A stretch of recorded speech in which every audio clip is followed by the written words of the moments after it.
Hi, everybody, and this is Who Are You series, and I've got to say, I am so pleased to get this man on.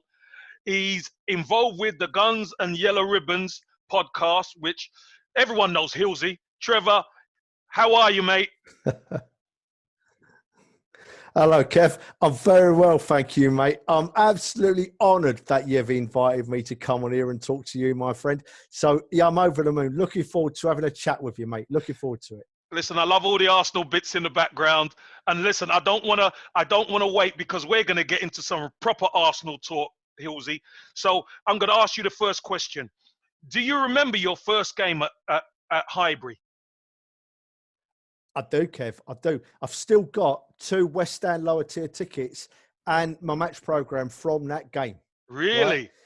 Yeah, it was in the days when they were just changing from the old money to decimalisation, and the tickets were 60p, and it had 12 shillings or 60p on the tickets. Right. And we sat in the West Lower, December 1970, mate, against Wolves, and we won. We won 2-1. Radford and Graham scored for the Arsenal. Oh, fantastic! Yeah. Listen, Pat took me. I weren't even one. Hillsy, I weren't even one, so you're going to teach me a few things here, mate. Honestly, you are. So back then, Hillsy, who was your favourite player? We'll see. Back then, who was your favourite player, and who's your favourite player now? Well, of course, I was very lucky then, Kev, because my early memories of supporting the Arsenal are the most fantastic team we'd had in years, you know. Yeah. So, I mean, I would think 90% of people's favourite player from that time is Charlie George, you know, because Charlie was an Islington lad, wasn't he? He was one of us. Yeah, homegrown boy. He was what we all wanted to be, Kev, you know? Yeah. So Charlie George was about my favourite. And, of course, he scored the goal in the cup final in 71 that won us it. But I always had a soft spot for Johnny Radford, big old John Radford. And, of course, someone who I know, you know, the relatives, well, George Armstrong. Armstrong was one of the few players I think would get in any Arsenal team I've ever seen. I think George, wonderful person. Yeah, wish I'd have met him, but I didn't. Yeah. So, and you know what, Hillsy, this is what I will say to you. As good as he was on the pitch, he was just that off the pitch. He was so knowledgeable. He was so good for us young players coming through when he took over the reserve team manager's job at Arsenal. Honestly. You know, he exuded confidence and Arsenal. He said, I've been around the world. He used to tell us all stories about Kuwait. He said, but, you know, when Arsenal come calling, he says, I had to come back. Yeah, I get that. And you don't get yourself a pitch named after you. And that memory thing is got at the training ground. Yeah. You don't get that unless you're a proper man of Arsenal, mate, I reckon. That's right. That's right. Yeah. That's right. So, Hillsy, do you come from a family of Gooners or is it mixed? It's a good question, this one for you. It's a classic question. What I'm going to do is I'm going to hold my hands up, and I've never said this before. So we've got an exclusive. Right? We got an exclusive. My good mate, Terry Greenwood, who I go all over to the European games with and the Arsenal with every game. He knows this, but not many others do. I say I was born in North London, but I was actually born in Tottenham, Kev. Right. Yeah. And my mum and my dad and my granddad and my nan and most of my aunts and uncles were all Tottenham fans, you know. Right. But I had one uncle, mate, my Uncle Pat. Top man, my Uncle Pat. He was a Gooner, big Arsenal fan. And one day, as I just said, it was 1970, as I've just said, he took me to the Arsenal, right? He said to me, Dad, can I take him to the Arsenal? And I think my dad swore at him a few times. I said, yeah, go on, take him. He'll never like it down the Arsenal. And, mate, I can still remember, you know, you don't walk into Highbury as it was and not remember it, because it was the most beautiful thing on this planet, that stadium. Yeah. And I remember it, and I never looked back, mate. Never changed. That was it. From that day forward. What was your home life like, Hillsy? Because, wow. It was me dad did his best to change me. And I got one other cousin, my cousin Tim. He's an Arsenal fan. My Uncle Pat got to him as well. But they all did the best to change me and Tim, and it never worked. I mean, when I went to comprehensive school, Kev, my mum I'd lost my dad by then, God rest him. Right, but my mum sent me to Northumberland Park School in Tottenham. Right. My mum sent me to Northumberland Park School in Tottenham. Right, because I had to walk past the Spurs ground every day for 5 years, and she thought that would change him. Weren't happening, mate. I love that, Hillsy. I love that. Yeah. Listen, and you know what? You're in enemy territory, but the Arsenal burns bright in your head, doesn't it? Yeah. I used to have an Arsenal jumper that I wore to school, right? Oh, it used to get me in so much trouble. Because not only were the kids, but most of the teachers were Spurs fans as well. So they used to give me detention for being an Arsenal fan. I got on more than one occasion. I used to say, sir, that's not fair. I bet you were scrapping as well, weren't you? Every day, almost every day. Almost every day, mate. It you know, and I don't take any pleasure from that. But, you know, growing up in Tottenham in them days as an Arsenal fan, you know, that's what happened. I used to come home from school and say to me, Mum, I got detention again today. And she'd say, what for? And I'd say, well, the teacher said it's because I'm an Arsenal fan. And you know what my mum used to do? She used to say to me, well, change and be a Tottenham fan then. And I'd say, no. I'll have the detentions. You take the detention, yeah. I don't blame you. I don't blame you, Hillsy. Look, could you tell me about some of your Highbury experiences, Hillsy? Because I think they were so unique, Highbury. You know, it was, especially evening games under the lights. You've shared, you said the first game you went to was in 1970. Yeah. So tell me some of your experiences. There must have been great times. Well, you see, it's that long ago now that individual experiences, they sort of fade a bit, because when you're young, you don't take in all the memories. But it was going to a football was a day thing for me. Yeah, I'd get the bus up from St Anne's Road where I lived, the 279 bus, up to Finsbury Park. Used to have to sneak past the Tiverton Road gang because they were all Tottenham fans and they'd beat me up if they saw me. So. And then get the bus up to Finsbury Park, and I'd be at Highbury at 1 o'clock. Right.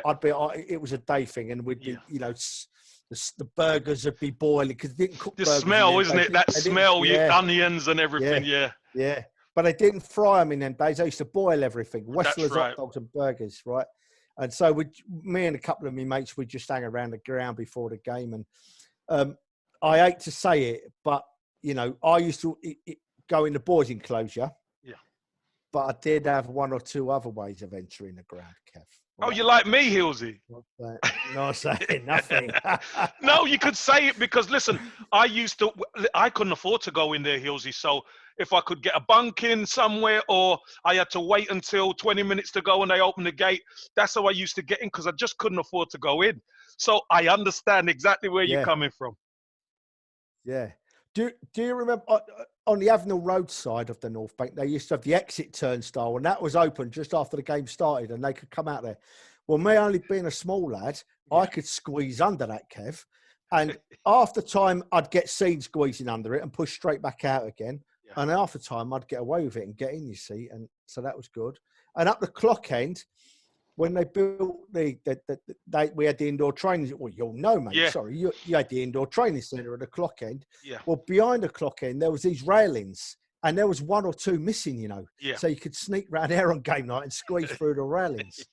And then the other thing we used to do is the ticket touts. You know, they used to hang around on Avenel Road outside the East Stand entrances, and I got to work out that if it got to about 1:03. And they hadn't sold all their tickets, these touts would want to be in the ground watching the game. Oof. So they'd collar you. They'd say, hey, Sonny, come on. Here, have a ticket. Come in with me.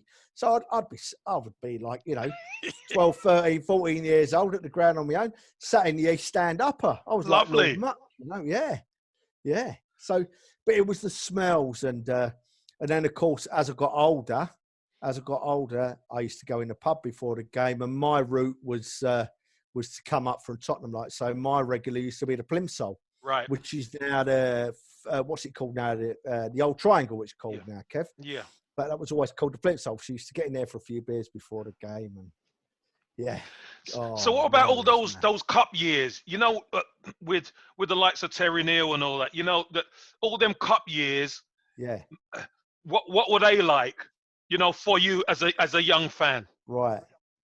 As a young, I went to all three finals, 78, 79 and 80. Right. 78, we got beat 1-0 by Ipswich. Yeah. Kev, we were awful. We should have got beat about 7-0. Yeah. We just didn't turn up. I remember watching that game, Hills. It was painful to watch. I think Ipswich hit the woodwork 3 or 4 times, you know, Yeah. and we just, you knew from kickoff we weren't going to win it. And then, but the following year, 79, I still say to this day, see, this is where different eras of fans come in, because the younger fans, they rightfully wouldn't rate this game because they don't remember it. But the 79 Cup final was one of the greatest finishes to a game of football. It rates up there with 89, Kev. Listen, without a shadow of a doubt, yeah. I remember that goal, that winner, made me run out of my house into the street. Yeah. Right? So I totally get what you're saying, Hillsy. But you were there. I didn't see the winning goal, Kev. Shall I tell you why? Why? Because when Man United scored their second, we were like, oh, no. Heads in our hands. We'll never hang on in extra time. And by the time I'd come around and looked up, Sutherland slotting the ball in the net. Oh, my God. That's fantastic. We were winning 3-2. But what people forget about that season, Kev, was in the third round that year, we played Sheffield Wednesday. Right. And I think they were a third division side at the time. They had Jack Charlton, who was their gaffer, was their manager. We had to play them 5 times before we beat them. Replays, yeah. I remember listening to it on the radio.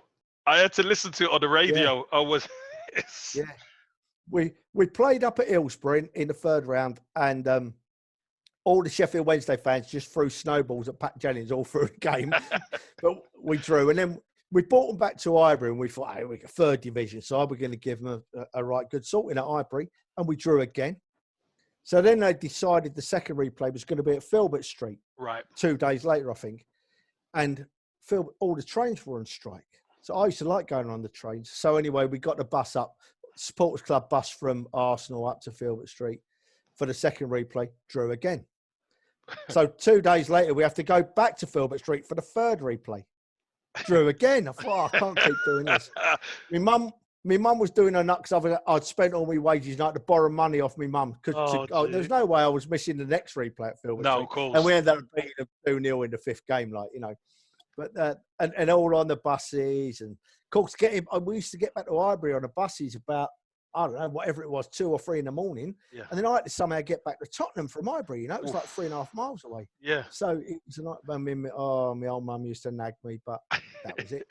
Hey, listen, fantastic stories, mate. Fantastic stories. So, Hillsy, I want to ask you this next one. Right. What's your thoughts on the Terry Neal and Don Howe era? Because Terry Neal, I think, they were very respected, weren't they? They were very respected. Obviously, Don Howe was a coach. Terry Neal had some success, you know, during his managerial career, but he kind of petered out, in a sense, and some tough times, didn't we? Yeah, we did. You know, I think, when did Neal take over? Was it about 76? Neal came to Arsenal? Yeah, something like that. 76. Yeah. So I was only about 14 or 15. So my focus was in them days was going to football. It weren't really bothered who the manager was. But the good thing was we nicked him off of Tottenham, Kev. Yes, right? That's he was manager at Tottenham before. I think he'd gone to Hull City when he left Arsenal, and he was manager. He was one of the youngest ever player managers at Hull City. Yeah. Then he went to Tottenham, a couple of seasons at Tottenham, and then he come to us, and we were full of hope. But we were a cup side under Terry Neal, weren't we? We weren't.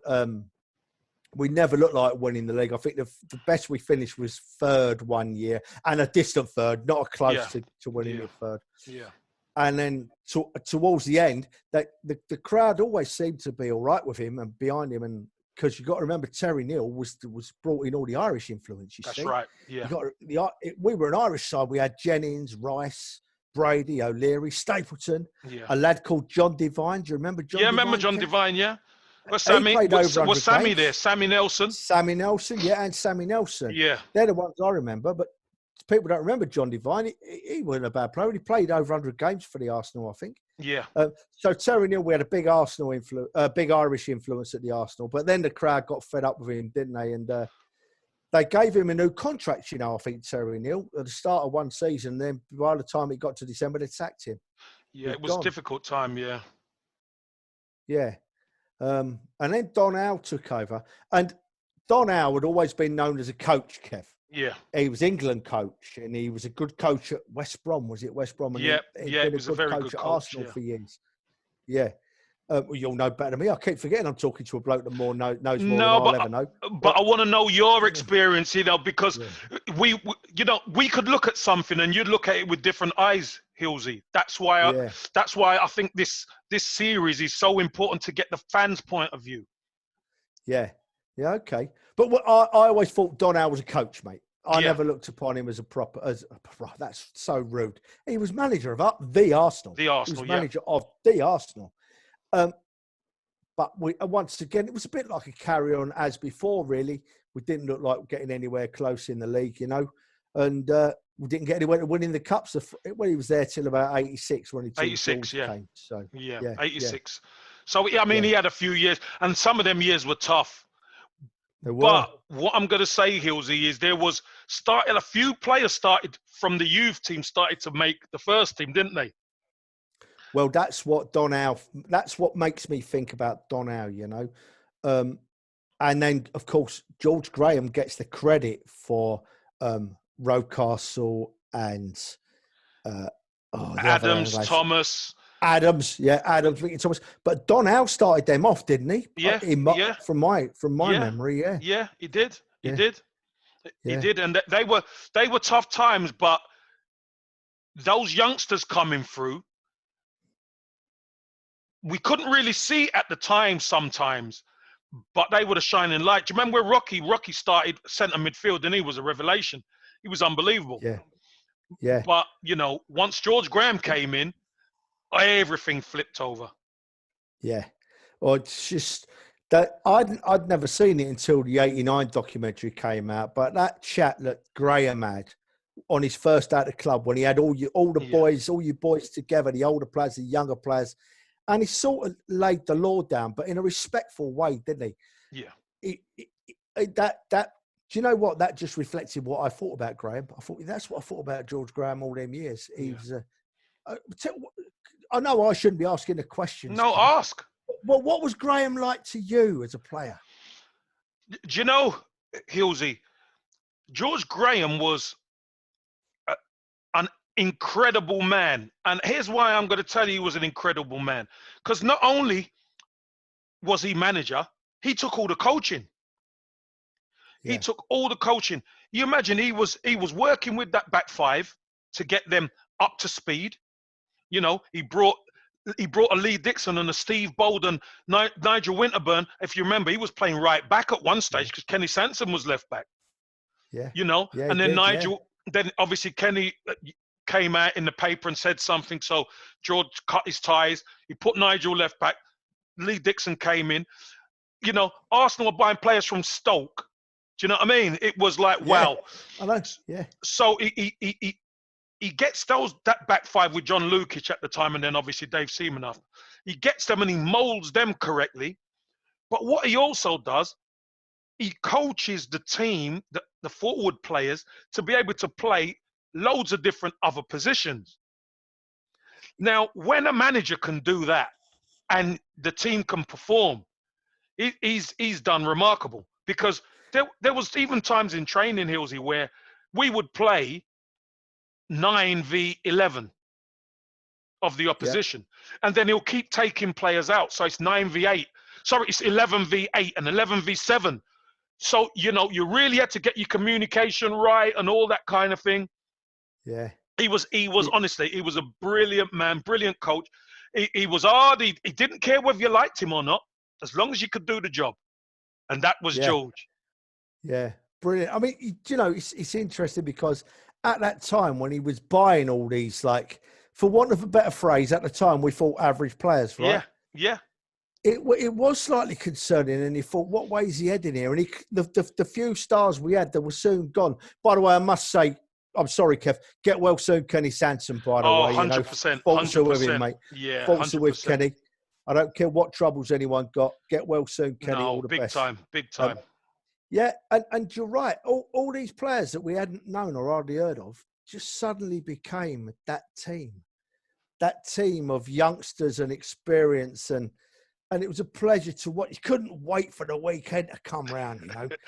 Saturday, 3:00. Oh, recent years, I've at times, very recently, I've not had that feeling, Kev. Yeah. You know, I had a good few years where I didn't go to the Arsenal because you have young family and as a fan, other things take over. Yeah. But that feeling in them George Graham days, you just couldn't wait. You couldn't sleep on Friday night. You know? Excited. Thinking, oh, God, yeah, yeah.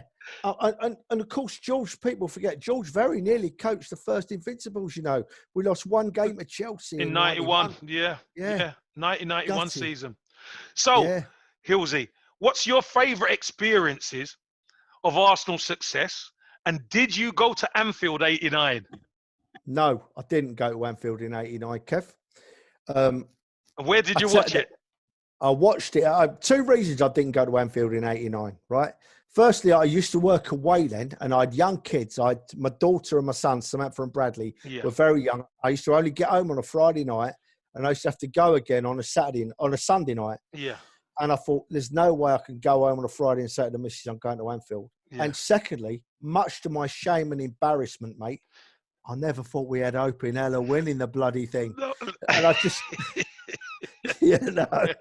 No, it's funny, you know. I spoke to Lee Judges, I've spoke to Amanda, I spoke to many people. Many people never give Arsenal a chance because we kind of threw it away a couple of weekends before, didn't we? A couple of games before. Well, what was the games before? We should have won it. We should have played Derby. We played Derby on the Saturday. We lost 2-1.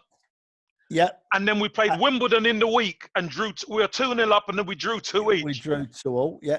And then Liverpool went on and beat West Ham 5-0, didn't they? Yeah. So they were top now. And obviously the goal difference, you know, we had to win by 2 clear goals. Not many people gave us a chance. No, I can remember watching that Liverpool game when they beat West Ham and the commentator saying Arsenal won't be happy with it. Yeah. As the fifth went in, I'm thinking, oh no, because nobody won at Anfield in them days by 1 goal. Yeah, let alone 2. Yeah, that didn't happen. You're right. That didn't happen. Yeah, you're right. So go on, wonderful. Tell me about your evening. So you got home from work. I got home from work, and a mate of mine, Paul Newman.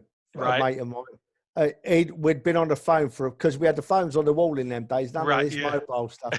We'd been on the phone for about an hour before kickoff. And I'd sat home with a couple of beers, got the kids to bed, and the missus was doing something, or the ex-missus, I might say. And then I watched the game, and I just could not believe what I saw. I could not believe what I saw. Michael Thomas, to this day, I would kiss his right foot, Kev, right? Because he gave me the greatest moment of pleasure I have ever had in my life. And after the game, we're straight back onto my mate again on the phone, and then we arranged to meet up the following day, I think, and we had a skinful of beer. But it was wonderful. It was. You don't forget where you were in 89. If you were alive in 89, you don't forget where you were that night, mate. No.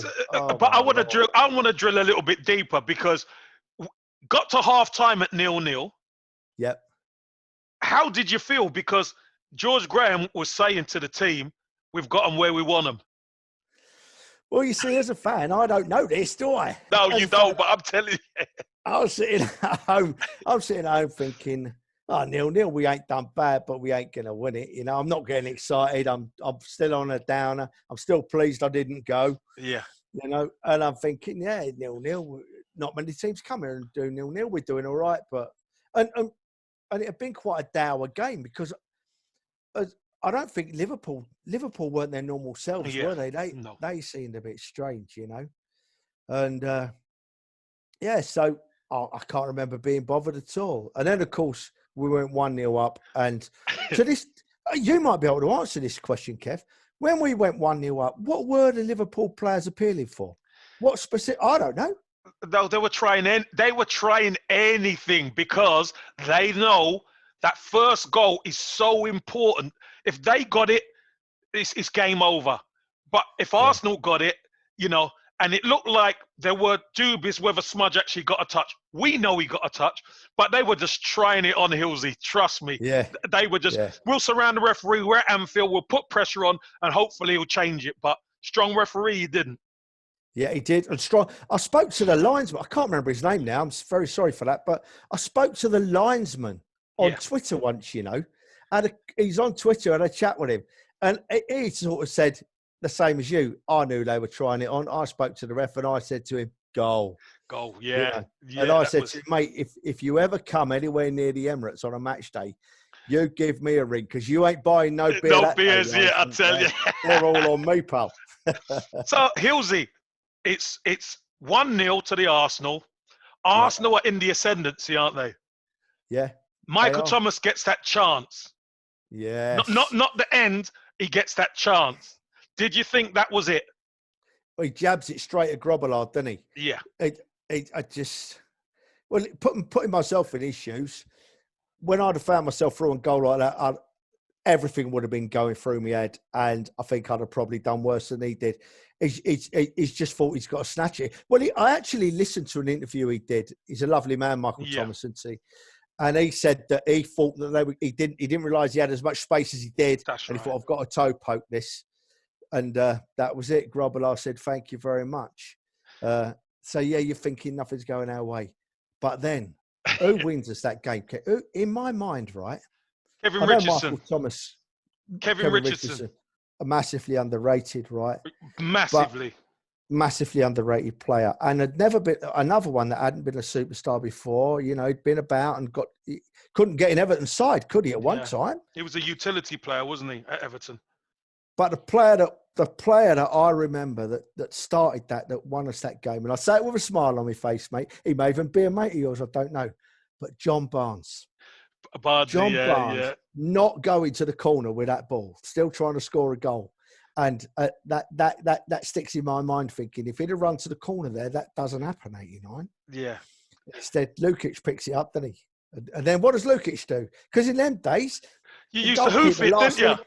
Got to be a last minute up and downer, isn't it? You got to hope for the best, And he throws it out to Dixon. Go on, talk me through it because you're on the sofa probably there. Yeah, well, I think as Dixon gets the ball and I'm like on my knees coming off the sofa thinking, why has he done that? Kick it up the field. And then Dixon slots it to Smudger, doesn't he? And Smudger sort of takes it and flicks it. He flicks it to, and I think Alan Smith said in interviews afterwards, all he saw was a shirt. He didn't see a player, he saw a shirt. I don't know. I've not played to this level. I'll tell you one thing that I'll be jealous of all you boys for the rest of my life in a minute. But and then Mickey Thomas picks the ball up, and we get a lucky break, don't we? Because if we're all honest, it bounces off the. Who was the defender? I can't remember the defender. It wasn't Steve Nicol. Was it Gary Ablett? Was it Gary Ablett? I think. I'm not sure, mate. But it falls right in front of him, pal, doesn't it? And you're thinking, by this time I'm like this at the telly. My nose is at the telly. And then his finish, cool as you like. It was unbelievable. Cool as you like. All them players, totally the opposite to his earlier chance. Yes. He probably had less time. Yeah. Steve Nicol and Ray Houghton were catching him, weren't they? Yeah. And then he just waits till he for Grobbelaar, and then it goes in the back of the net. And now I can't talk to you because it just makes me laugh. It just makes me so happy. Just makes me so happy. It was an unbelievable experience, wasn't it? Yeah. A lot of the lads that I go to European aways with now, you don't necessarily go away, but you meet lads that are there, that went to 89. They take great pleasure in telling the story about their day, and what a wonderful day it was. And I mean, because the kickoff was delayed, because the Arsenal fans were delayed getting there on the motorway. On the M6, Yeah. And I'll listen to their stories all day about that day. And I'm gutted I didn't go, but I didn't. So, Hillsy, here's one thing I got to tell you. When I joined Everton, the masseur's name is Jimmy Comer, and he said to me, I got to shake your hand. He said, I remember that Friday night. He's a massive blue. Of course, yeah. I don't know if you remember, maybe you used it whenever you got to Anfield, you got up on the train or whatever. But on the East Lancs, there used to be a massive pub on the East Lancs. But it was a blue pub. So as the coach left Anfield, all the blues are doing the conga, blowing kisses at the Arsenal boys, giving it all that. And he said he remembers the night, rang his mate up, they went out and had an absolute unbelievable night because obviously we'd pipped Liverpool to the title. Yeah. It's funny you should say that, Kev. I know the East Lancs very well because my in-laws live up at St. Helens. Oh, right. So yeah, you all know it, yeah. We go across the East Lancs. And my father-in-law is a massive Man United fan. Oh, jeez. He's still same as you now. He still says, "I'll never forget that 1989. Thank you very much, Arsenal." Thank you very much, Arsenal. There's some real hatred there between them boys. So, there is. Hillsy, do you reckon Arsenal and Ivan Gazidis in particular left Arsene Wenger with a virtually impossible task? You know, and do you reckon that was the reason why it actually ended so poorly for him? Well, sorry, Hillsy, because don't forget, we were sold the dream, wasn't we? Leaving Highbury. It's a really interesting question you ask, and I don't mind giving my perspective as a fan, Kev. Yeah. In that we were sold a dream when we left Highbury, a massive dream. And I was talking to young Dan Potts about it the other day, and the dream we were sold people think we were told that we moved to the Emirates to win things. We didn't move to the Emirates to win things. We were already winning things. Yeah. We were told we had to move to the Emirates to continue to be competitive, right? Yes. And the opposite has happened. Yeah. The opposite has happened. I sometimes think to myself, if we'd have won the Champions League final in 2006, Kev, would that have been a much better launch to go to the Emirates? Yeah. You know what I mean? Yeah, it makes sense. The Highbury days are finished on a massive high with the European champions. Let's get in this new stadium and let's get stuck in. Yeah. But we didn't. We were told that all of the transport hubs would be fantastic. Well, Holloway Road and Drayton Park Station don't even open on a match day, Kev. Yeah, Holloway Road does, but not when the game's on. You know, that's why people leave before the end of the game because you can't get home, and that's a massive downer at the Arsenal. Yeah. I mean, if I'm honest, when they moved the Europa League kickoffs to 8:15 a couple of seasons ago, I had to leave about 3 minutes before the end. Otherwise, I couldn't get home. I live in Lincolnshire now, right? You see, I couldn't get home, so. Yeah, that was a massive letdown. And they promised the local people that we would have the best value admission prices. Not a chance. No chance. We've got the highest. We've got the highest. The Emirates is a corporate stadium, right? That fits us fans in around it. I mean, that mob up the road, Tottenham, right? They've learned the one thing they've done well in that new stadium. I've not been in yet, obviously, because the game's been cancelled this year. Yeah. The one thing they've done well in that new stadium is build that massive end. Yeah. With no corporate boxes, just a bank of a bank of fans that want to go, you know. I was lucky enough to be invited into an executive box at the Arsenal 3 or 4 seasons ago for a game against, I think we were playing Stoke, Kev. Yeah. Might have been Stoke or might have been Sunderland. Right. Anyway, but the point I'm going to make is, at half time, Dennis Bergkamp come on the field. Dennis Bergkamp, right, comes on the field to meet the fans and talk to the fans. And I came out of the executive box I was in and stood there. My mate Terry Greenwood was next to me. And we looked round the executive box level, right round. We were the only 2 people, Kev. The whole of that circle of boxes, hundreds of boxes, we were the only 2 people that came out to listen to to pay homage. Crazy. Yeah. It's crazy. I was gutted. I was devastated. But do you know, Ivan Gazidis obviously has a hand in all this, Hillsy. Yeah. And do you think, I know maybe Wenger was working with him, but he came out with some statements, and one of them was, you know, we're working off a metric system. You know, metrics. We're doing stuff with metrics, and I just can't believe he came out with that. And obviously, he got potted. He's in Milan, and they're not doing so great either. So, you know, that's how you draw your comparisons, mate. He left Arsenal, and I had my idea. You see, the way I work, Kev, is that I don't like aiming abuse at people personally. That's not the way I work, mate. You know, rightly or wrongly, I don't know, but I'm very careful what I say about people. But my view on Gazidis at Arsenal was that I had extreme doubts about him. I didn't quite know what was happening, what way the club was going. And that's proven to be a true point when you look at what he's done at Milan, because he's wrecked him, hasn't he, almost, you know? Yeah. But as for Wenger and Gazidis, I don't know what the answer to that question is, Kev, because Wenger seems to be a strong-willed man. If Wenger wasn't getting the support he needed from the club or from any person in particular, i.e. Gazidis, why didn't he come out and say that, Kev? Why didn't he say anything? Yeah. Why did we just go downhill and buy these average players that really frustrate all of us, you know? Yeah, I know. It's a tough one, Hillsy, because I know Arsene Wenger. Listen, the man's a legend. Yeah. You know, the man's a legend. What he's done for the football club will be forever in his debt, without a shadow of a doubt. Yeah. But I think he's protecting people. Now, I know he's got a book coming out, and I don't know whether he's going to actually reveal what was going on in the background. I'd like to think. What's your thoughts on that? That book, I cannot wait.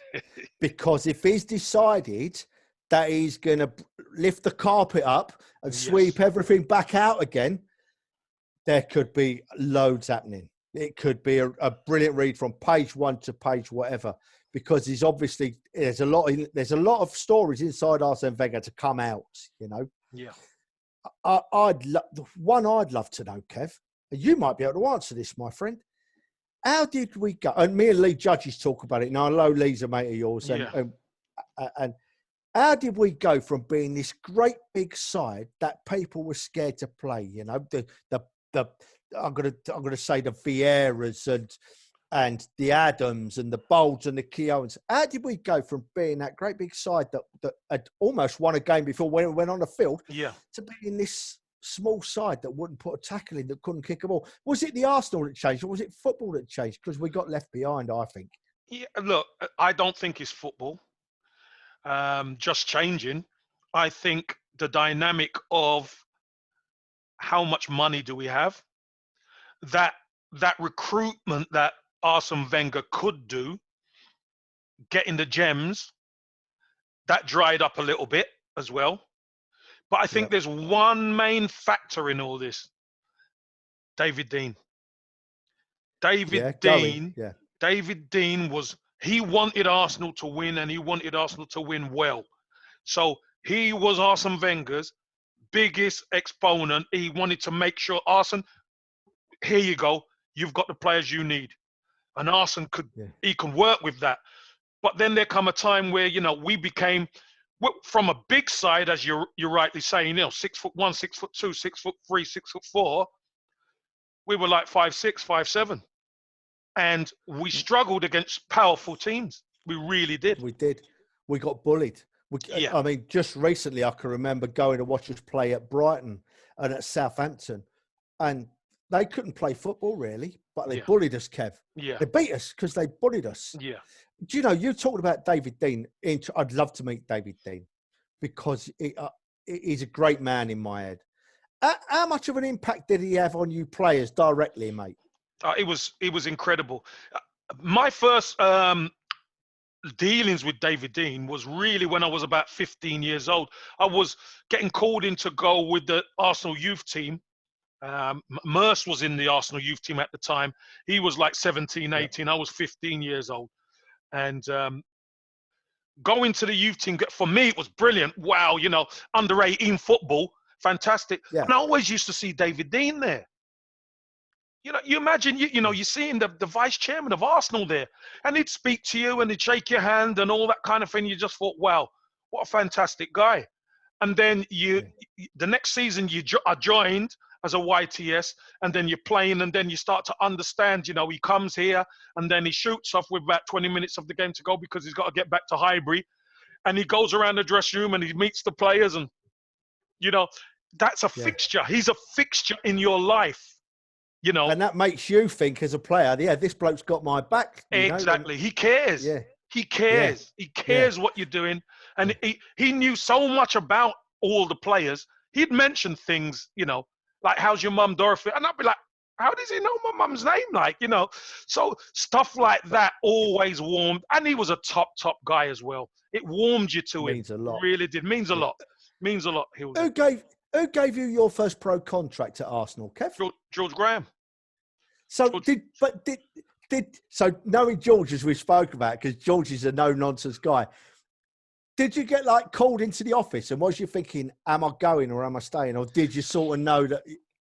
Well, I knew because I was scoring every week, whether it was reserves or first team. Oh, sorry, reserves or youth team. I was scoring every week.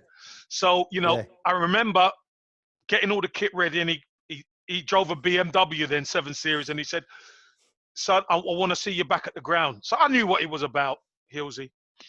So I gets back. He keeps me waiting in the marble halls for an hour and a half. Oh. And then he comes up to the top of the stairs, you know, Kev, come on, up you come. So I ran up you can imagine, I ran up the stairs. Yeah. Hillsy ran up the stairs, went into the office. He got his big desk, and he got all the green leather paneling on the wall, you know, it's proper luxurious, you know. And he says, you know, you've done really well. He's going through the spiel. You've done really well. I want to offer you a pro contract, you know. And he puts the pro contract down. And any contract you see, you got to go to the back. The back is where the numbers are. So I turned it over to the back, and I looked at the contract, and I looked at him, and I says, I can't sign that. And he kicked me out of the office. He said, you get out of my office. Who do you think you are? Yeah, get out of my office. Who do you think you are? Etc. etc. So you can imagine, the first time I've ever been in his office, and I'm getting kicked out. So 6 weeks later, so all the coaches were against me. Wait. 6 weeks later, mate. He made you wait another 6 weeks. 6 weeks later, they dropped me from the reserves, put me back in the youth team, which I didn't mind. But I was on the bench. I was traveling with the reserves on the bench. And I'd never forget, I think we played Oxford away. And I came on with 20 minutes to go. But I've been still scoring every week. Came on with 20 minutes to go, and I scored 2. We won the game 2-0, and he was there. He came in the dressing room after, and he ripped me a new one. Who do you think you were? Blah, blah, blah, blah, blah. And I didn't say anything. I just sat there, and I just looked, and I just winked at David Hillier and the boys, because I knew. And then the next day at training, because we're in the next day, he said, I want to see you at the ground. Yeah. Oh, you love this, Hillsy. Go on. Kept me waiting downstairs another hour and a half. So been there all day, kept me waiting an hour and a half. Come up. So I went up, sat down in the small chair, put the contract down, turned the contract to the back. It was the same contract. No. It was the same contract, right? And I said, boss, I can't sign this. So he said, Kevin, why can't you sign it? So I told him about what was going on, and, you know, because when you're on YTS, I mean, at the time you were on 35 quid a week. But, you know, my mum got money for my keep. So, I explained, look, I don't want to be staying in Brixton all my life, because traveling, there was the time of the tube strikes and all that. I said, I want to get myself a car. I want to get myself a place, you know, I'm not saying I want to live in a palace, but, you know, I want to get closer to the training ground so I could do the extras and that. So I said, why didn't you tell me? I said, because you kicked me out of the office. So we got on the phone. So we got on the phone and spoke to David Miles. He said, send the other contract in. So he knew. Exactly, Hillsy. Smart man. He was a very smart man. Crafty old George. Very smart man. And you know, Hillsy, when we got to the cup finals with George, my mum and dad were at the game, and he went over to my mum and dad, and he told them what had happened in the room, and he says, there ain't many players who would ever make sure that the parents are going to be looked after. You know, which was nice. So, you know, he respected it. Although he kicked me out, I think he kicked me out to test me, because it's always a test. It's always a test. So, Hillsy, we've only got 2 questions left, mate. It's flown by. But, mate, I've got about 200 in my head I want to ask you now, mate. Yeah, well, I bet you have. I bet you. But that will be another Who Are You series, right? Okay, so, mate, we've had 3 managers this season. Yeah. What's your thoughts on the job Mikel Arteta has done? And because when you think about it, it's un-Arsenal like having 3 managers in one season. So what's It your is. thoughts on Mikel Arteta and the fact we've had 3 managers? Right. I was at Arteta's first game. His first game was at Bournemouth on Boxing Day, Kev. Yeah. And then his next game was away at your old club, Everton. Yeah. And as a fan, I could instantly see a difference in that side.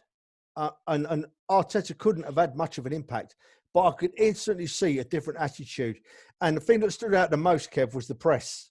We started pressing up the field a bit more and making teams play against us, not giving them that first 50 yards, Yeah.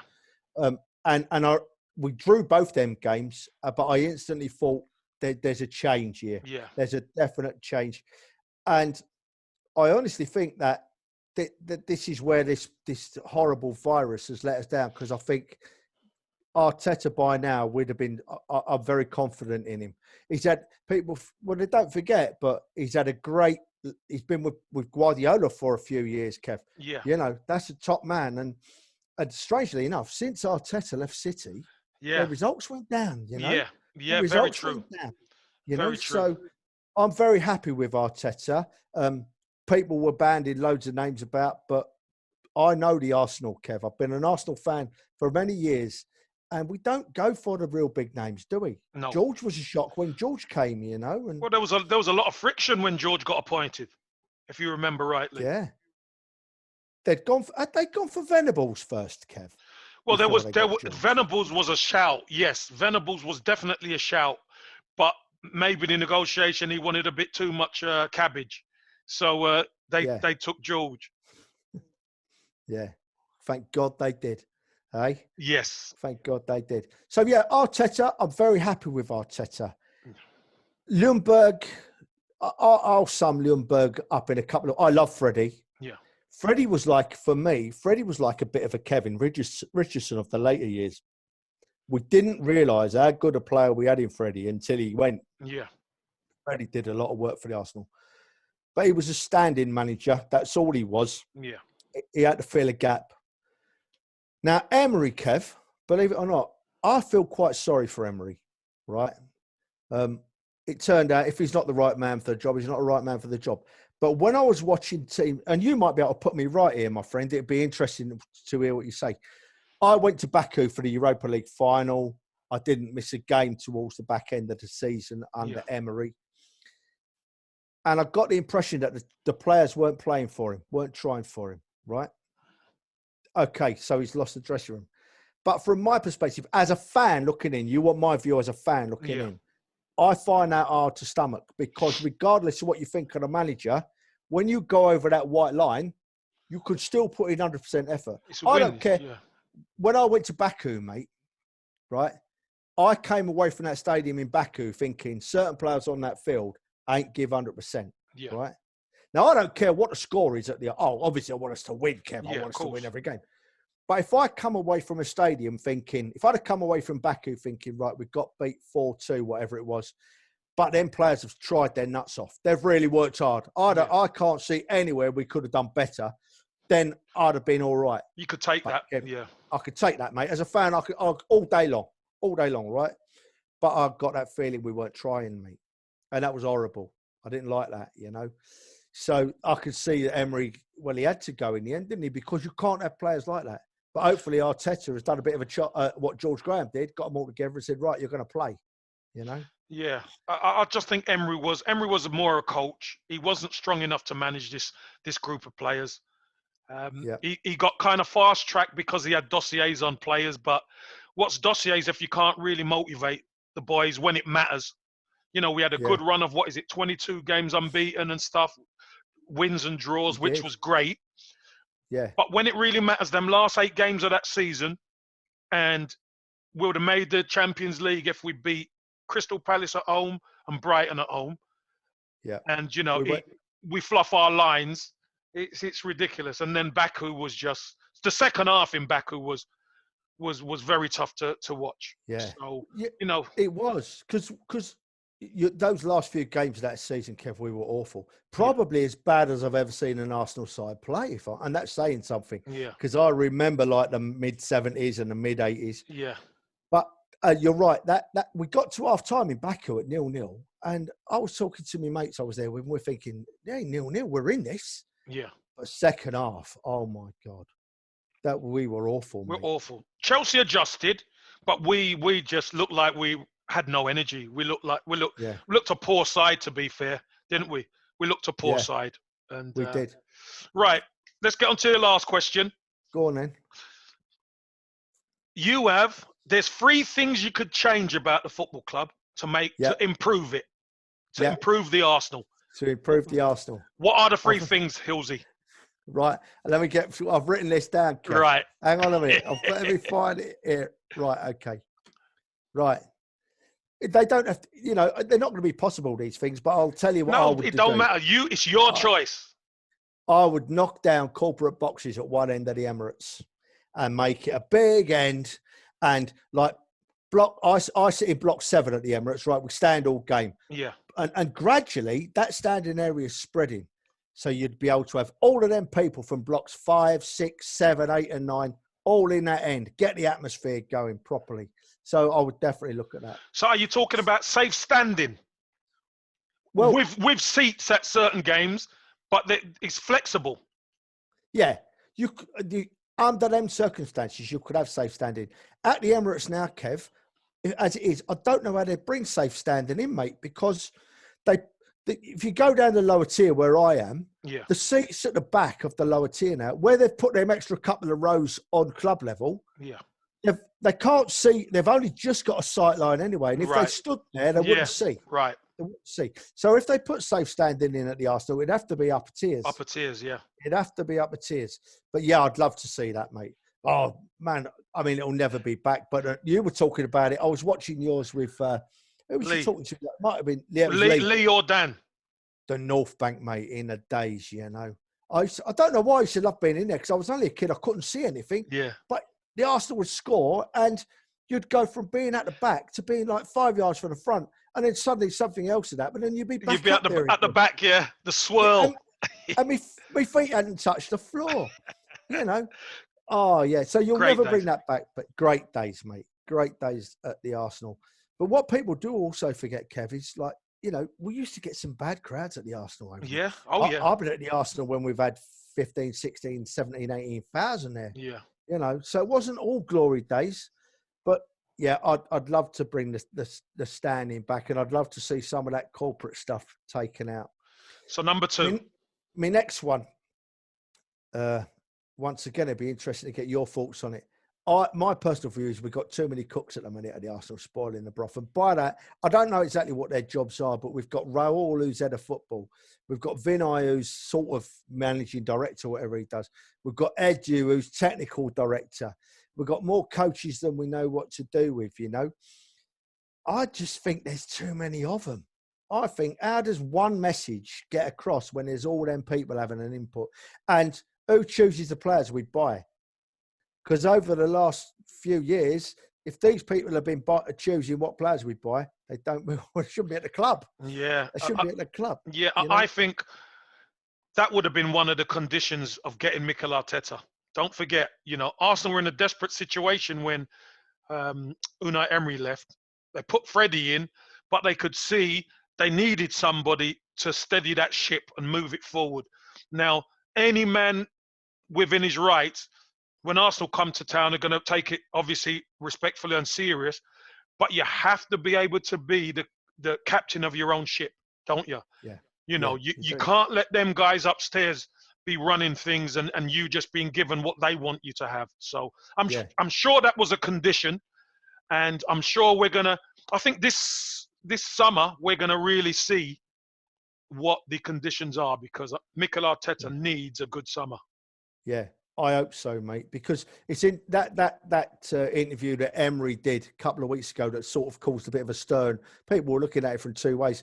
One thing I picked up from that, Emery said, I was quite happy to be the coach and let everyone else do the picking and choosing work. That I don't get that. Because if you're going to coach, surely you've got to have an idea of who you need to coach. He was just happy to be there, Hillsy. That's what that says to me. He was just happy to be there. What's your third one, mate? Right, my third one. Right, we've got to keep that ground full till the end of 90 minutes, right? So the change for me would be improving the transport links in. I know it seems like it's on the periphery, but it's important to keep that ground full. It's not the last 2 or 3 or 5 minutes, Kev. It's 15 minutes, 20 minutes before the end. People are leaving, you know? Yeah, that's right. And if a game's tight, one of the greatest games I've watched recently at the Arsenal was the first game of the season. I think it was 2017. We beat Leicester 4-3. Do you remember? Yes. Giroud scored the winner with an header in the last couple of minutes. And we need fans in that ground for the last couple of minutes. You said to me when we spoke before, mate, I asked you the question, how important are the fans to lift in the players? And you said to me, unbelievably important. Yeah. You know, and if I was playing on that field and I'm looking up with 15 minutes to go and the ground's half empty, I'd be thinking, oh, God, I don't like this. They've bailed on us. Yeah. You know. So, I don't know why they didn't just build a station. There's a railway line right outside the Emirates. We've got millions of pounds. Build a station, or improve Holloway Road or open Drayton Park and make the fans be able to stay till the end of a game. Yeah, I agree. I agree with you there. But Hillsy, look, we're already at the finish, mate. It's gone so fast. Where's that time gone? I don't know, mate. And you were nervous to start with. Well, look at us. We've had a great time. Listen, I can't thank you enough for coming on, Hillsy. Brilliant, mate. Great stories and experiences, mate. Mate, I can't thank you even more for inviting me. You have no idea how much of a pleasure and an honour it is to speak to you. You meant a lot to me when you played football at Arsenal, Kevin Campbell. 228 appearances, 46 goals for Arsenal, and I cheered every one of them, pal. And Lovely. I'll be forever grateful. Thank you very much. No, you're welcome. And look, maybe we'll have to do it again, Hillsy. So this is part 1, so hopefully we could do a part 2, mate. Look, can't wait, mate. Look forward to it. Cheers, Hillsy. Take care, mate. Cheers, mate. Take care. Bye, mate.